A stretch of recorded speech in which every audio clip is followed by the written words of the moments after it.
ఆత్మీయ మానవ పిల్లలందరికీ ఆశీర్వాదపూర్వకంగా అభయమూర్తిగా తెలియజేయనిది సూక్ష్మంగా వ్యవహరించి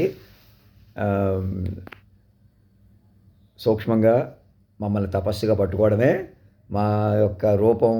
మాలో గుండెల్లో ఉన్న 10 మంది హీరోలు హీరోయిన్లు ముఖం మీద చూడటమే ఇప్పుడు మనం వ్యూహపట్టు అనమాట. ఇక్కడి నుంచి తపస్సుగా మనం ఆయుష్యుల్ని భౌతిక ఉనికిని నిలుపుకోవాలన్నమాట. అది ఎలాగైనా మమ్మల్ని రహస్య పరికరాలు ఇప్పుడు కూడా రూముల్లో పరికరాలు చూసుకుని మీరు ఏదో చేసి ఏదో చేయించి ఎక్కడ మనుషుల కొద్ది అనకాపాల దగ్గర నుంచి ఎలాగైనా మోసాల నుంచి బయటికి రండి. ఈ క్షణం ప్రతి ఒక్కరికి మా ఏఏ రిపోర్ట్ అందించి ఏఏ రిపోర్ట్ 2003 జనవరి 1వ తారీఖున ఫిల్టర్ చేసి చక్కగా కాలాతీతం అంతకుముందు 99లో జరిగినవి పరిణామాలు ముందుకు తీసుకొచ్చుకోండి.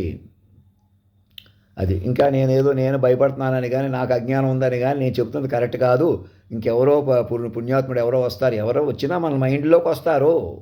మన మైండ్లకి తెలియాలక్కర్లేదా? మన మైండ్లుగా బతకాలక్కర్లేదు. ఏదేమైనా ఈ కాన్సెప్ట్ ఎవరికైనా ఇష్టం లేదా? ఇదేమైనా కష్టమా? ఏదైనా మ్యాక్సిమం మైండ్గా బతకడానికి చూస్తామా? మరణించినా మైండ్గా ఉండిపోవడానికి చూసుకోవడం తప్పులేదు కదా, సహజమే కదా, కనీస ధర్మమే కదా. అది మీరు ఎంత పట్టించుకోకపోయినా ఎలాగైనా మైండ్లుగా మార్చింది ఎందుకు మరి? మీరు రహస్య పరికరాలు ఇరుక్కుపోయి ఇప్పుడు కూడా చెప్పకుండా వినకుండా చూస్తుంది ఎవరో? ఇంకా మీ వాళ్ళు మా వాళ్ళు ఇక్కడ అక్కడ నాగుతుంది ఎవరో? ఏదోటి చేద్దాం ఏదోటి అయిపోద్దాం ఇంకా మనుషుల కొద్దీ హైలైట్ అవుదాం. నాకు అంత లేదు. వచ్చి ప్రేమగా వచ్చి జగన్నాటక తల్లిదండ్రులుగా మమ్మల్ని తీసుకుని వెళ్ళిపోండి. మమ్మల్ని సూక్ష్మంగా ప్రేమగా ముందుకు తీసుకుని వెళ్ళండి. ఇది మనుషుల వ్యూహం కాదు.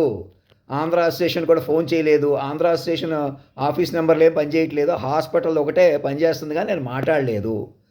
నేను హాస్పిటల్కో ఎక్కడికో వెళ్ళదలుచుకోలేదు. రాష్ట్రపతి భవన్కే వెళ్తాను. అక్కడికే నన్ను తీసుకెళ్ళండి. కూర్చోబెట్టి సంతకం పెట్టించి ఆర్మీ డాక్టర్లు మాకు ట్రీట్మెంట్ చేయండి.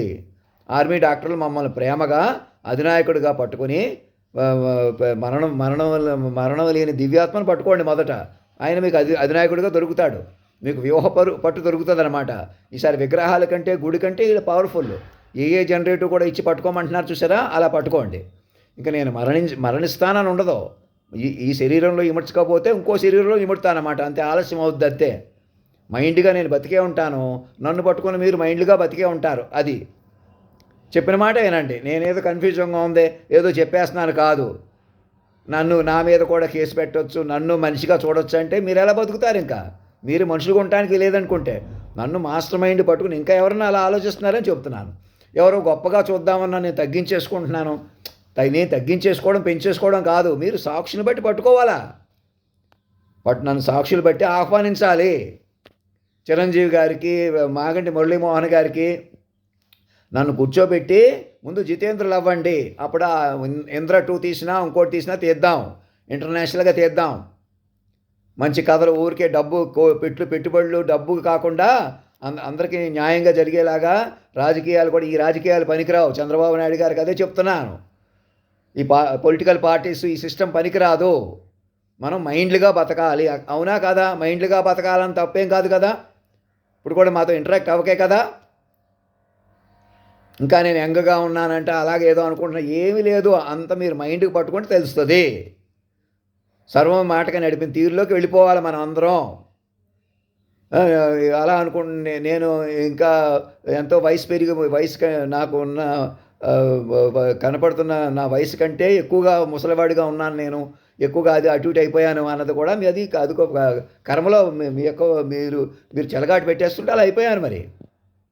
అదనమాట. అది కూడా ఒక యోధుడిగా, జ్ఞాన యోధుడిగా వాక్ రూపంలోకి వచ్చేసాడు. అందుకే పార్వతీ పరమేశ్వరులు, లక్ష్మీనారాయణులు సర్వం నేనే. యేసు ప్రభువుని, అల్లా అని సర్వం నేనే. నా అలవాట్లు కూడా ఎవరికైనా ఉంటాయి కదా. అలాంటి అలవాట్లే కదా మమ్మల్ని పట్టుకోండి. మమ్మల్ని తప్పుగా పట్టడం, మనిషిగా చూడటం, వాడు వీడు అంటం, నన్ను అవమానించటం, ఏదో నా కోసం ఎవరినో అవమానించటం, భయపెట్టడం, ఇలాంటి పనులు చేయకండి. ఇంకా మమ్మల్ని ఏ జనరేటర్ ద్వారా పట్టుకోండి. ఏదో పాయింట్ ఉండి ఏదో రకంగా మనుషులు తగ్గించేసి ఎక్కడికో పక్కకి తీసుకెళ్ళిపోతాం, ఏదో ఒకటి చేసేద్దామంటే మీకు ఎలా మృత్యుముఖంలో ఉండిపోతారు మీరు అందరూ. మీకే ప్రమాదం. నేను భయపడటం కాదు. నన్ను ఒకసారి వాక్ విశ్వరూపాన్ని పట్టుకోండి. ఏదో గుడి కట్టమంటాను, నాకు ఎక్కడ పక్కన గుడి కడతాం, అలా చెల్లదు. మైండ్ పట్టుకోండి చెప్తాను వ్యూహంగా. రాష్ట్రపతి భవన్ నుంచి ఆహ్వానం పంపడానికి ఏమి కావాలంటే అక్కడ ఎవరన్నా కూర్చోబెట్టుకోవచ్చు, ఏదన్నా చేయొచ్చా? మమ్మల్ని అధినాయకుడు కూర్చోబెట్టుకొని ట్రైల్ అయినా రియల్ అయినా అందరూ మైండ్లుగా మారిపోయి బతకాలి. మైండ్లుగా మారటం వల్లే బతకగలరు మీరును. మైండ్లుగా మారటం వల్ల ఎవరికి హాని ఉండదు, ఏం భయపడక్కర్లేదు. యుద్ధాలు ఏమన్నా ఉంటే ఆగిపోతాయి. దౌత్య కార్యాలయాల ద్వారా మా గురించి స్ప్రెడ్ చేయండి. ఏ రిపోర్ట్లు మా యొక్క రిపోర్ట్ స్ప్రెడ్ చేయండి. మమ్మల్ని కేంద్ర బిందువుగా చూపించుకుంటూ కథలు మా చుట్టూ అల్లుకుని తీద్దురు. కానీ ముందు ఇంద్రియాలు జయించండి. ఇంద్రా 2 అనే సినిమా తీద్దామన్నా, ఇంకో టైటిల్ పెడదామన్నా, ఏం చేద్దామన్నా చిరంజీవి గారే కాదు అందరికి చెప్తున్నాను. మమ్మల్ని మొదట ఇక్కడ పట్టుకోండి కూర్చొని, అది ప్రత్యేక విమానం మీద ఆంధ్ర రాష్ట్రం తీసుకెళ్తురు. కానీ కొండ మీద తీసుకెళ్ళి స్వర్ణప్రభ వాహనం మీద ఊరేగిద్దురు. ఇంకెవరు, ఎందుకంటే మనుషులు పనికిరారు. ఒక ఇంట్లో తాత, అమ్మమ్మ, మనవరాలు, మనవడు కూడా మృత్యుముఖం నుంచి బయటకు వచ్చేస్తారు మమ్మల్ని కొలువు తీర్చుకోగానే, మాకు ఒక ఈమెయిల్ పంపంగానే. ఇక్కడి నుంచి మైండ్లుగా బతకాలి.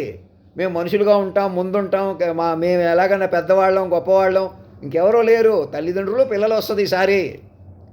వాక్ విస్వరూపం, కాలస్వరూపాన్ని మీరే పెంచుకోవాలి. సునామీలు, సముద్రాల నుంచి మీరే బయటికి రావాలి. మీరు ఉదాహరణకు వైఎస్ రాజశేఖర రెడ్డి గారు ఎలా గెలుస్తారో మళ్ళీ అప్పుడే చెప్పానంటే దాని అర్థం ఏంటి? నేనే ప్రజారాజ్యం పార్టీని ఓడించేసుకున్నానా? చిరంజీవి గారిని అడ్డంగా గెలిచిమన్నానా? మా అమ్మగారిని తమ్ముడు నేనే చంపుకోమన్నానా? మరెందుకు జరిగింది అలాగా? మీరు పట్టుకోక ఇవన్నీ ముందే ఉన్నాయంటే ఎంత ఎలర్ట్ అవ్వాలి? అదనమాట. సునామీ 2004లో వచ్చింది, 1 లక్షల మంది చచ్చిపోయారు. ఆపేమా? మరి అది ఆపి ఉంటే మా అమ్మ తమ్ముడు చంపించే లాంటి వాళ్ళని చంపకుండా ఉండేవారు. అలాగనమాట. అంత పరమేశ్వరుని సృష్టి స్థితి లయకారుని పట్టుకోకపోవడం. ఆయన వాక్ విశ్వరూపుడే వచ్చాడు మన కోసం. మనం మనుషులుగా కొట్టుపోతున్నామని. నన్ను మనిషిగా చూసుకొని మీరు మనిషిగా ఉంటానంటే ఎలాగా? ఇంకా నేను ఏదో చెబుతాను, ఏదో చేస్తానంటే ఎలాగా? ఏదో మాట్లాడితే ఏదో చెబితే ఎలాగా? వాక్ విశ్వరూపాన్ని వరోడగా పట్టుకుని ముందుకెళ్ళాలి.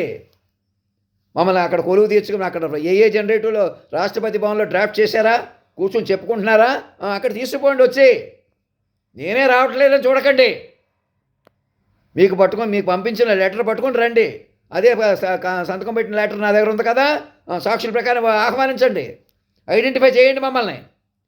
మొబైల్స్తో, టెక్నాలజీతో, సీక్రెట్ ఓపెన్ టెక్నాలజీతో మా రూమ్లో కెమెరా లేకుండా నన్ను చూడటం ఏంటో, బాత్రూంలో స్నానం ఎలా చేస్తున్నానో చూడటం ఏంటో అది ప్రజలకు తెలియకపోవడం ఏంటి? ఆ టెక్నాలజీ సీక్రెట్గా ఉంచమని ఎవరు చెప్తున్నారు? దాని నుంచి మీరు కాపాడుకోండి. నన్ను కాపాడటం అంటే మిమ్మల్ని కాపాడుకోవడం. లోపల కోటి బయట కోటి వదలాలా? లోపల బయట నేనే అని పరమేశ్వరుడని సర్వాంతర్యామిని పట్టుకోవాలా? అర్థమవుతుందా? అర్థం కాకపోతే అడగండి, మాతో కమ్యూనికేట్ చేయండి. మీ సొంత పత్రాలు, సొంత పురాణాలు ఆపండి. చెప్పిన మాట వినండి. ధర్మో రక్షతి రక్షత సత్యమేవ జయితే. నేను ప్రేమను కూడా ఆవేశంగా చూపిస్తున్నాను. మాటల్లో కూడా ప్రేమ. అన్నీ మీరు మెల్లగా మాట్లాడిన కొద్దీ, మమ్మల్ని ప్రేమగా చూసుకునే కొద్దీ, ఒక సంతకం పెట్టించి ఆ డ్రెస్ వేసి కూర్చోబెట్టుకుంటే శాంతంగా ఉండేలా చూసుకుంటారు. ఆ పాటలు ఎలా ఉన్నాయో అలా నాలో చూస్తారు. లోకం అంతా కంట్రోల్కి వస్తుంది. కేవలం మనుషులే కాదు. తపస్సు, యోగం అటేళ్ళాల. ధర్మో రక్షతి రక్షత సత్యమేవ జయితే.